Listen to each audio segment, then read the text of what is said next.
Hey guys, welcome back to my channel. It's your girl Charlie, and today we're going to be doing a very different video, and it's predominantly going to be about why I think autistic authors should be the only authors who write that representation in their books. Let's get into the video.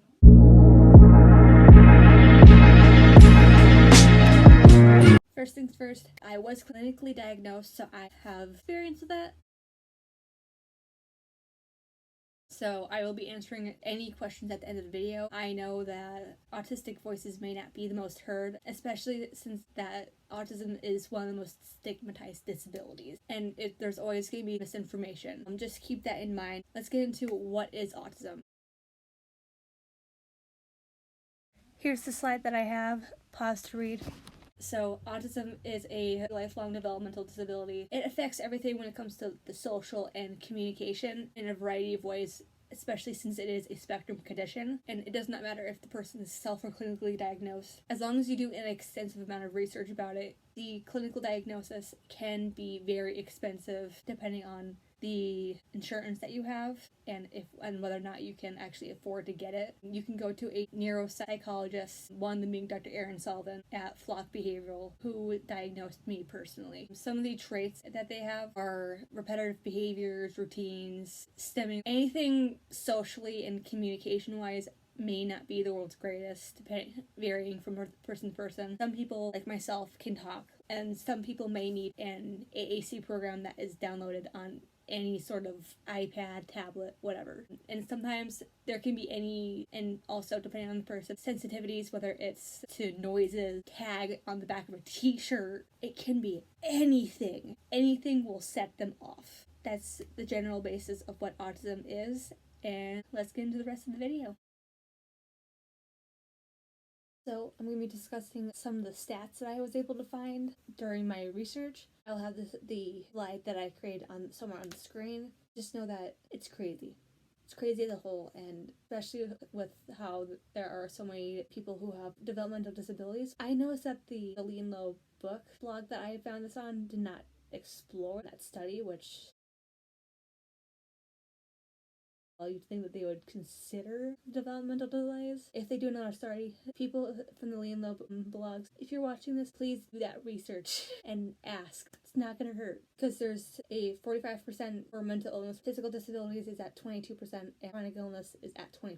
Just to be a little bit more specific with that kind of statistics. Rant aside, that's predominantly what I had noticed. Sometimes no study's perfect, but at the same time you'd think that they would still do that much of research as well.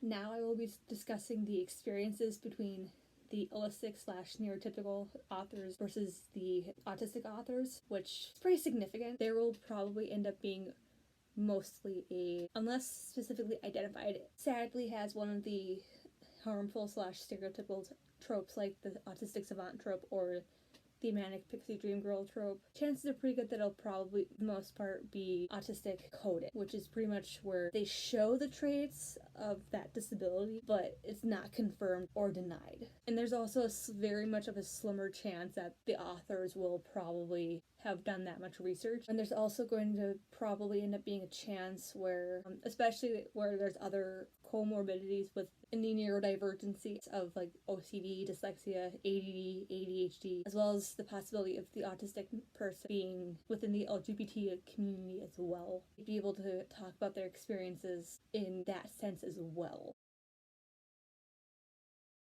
So, I'm going to be discussing my experience with reading Miracle Creek by Angie Kim.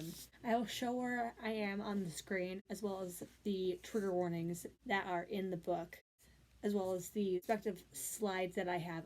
Although I am very much still not much of a fan of holistic authors not writing books that have some form of autistic representation in it. She's one of the rare authors that actually didn't use any of the negative stereotypes that are within the book. Outside of the ableism and diets that want to cure things like infertility, any of the disabilities that are mentioned in the book, and so on and so forth. There are also a lot of manipulation that goes on in this book as well. But otherwise, I find this a very realistic take on having sites like one person. I found it refreshing to see. From what I've read so far, it's nice to see that representation from the adult's perspective if they have disabled children. Thank you guys so much for watching today's video. I hope that you'll enjoy the educational aspect, and I will see you guys soon with a brand new video.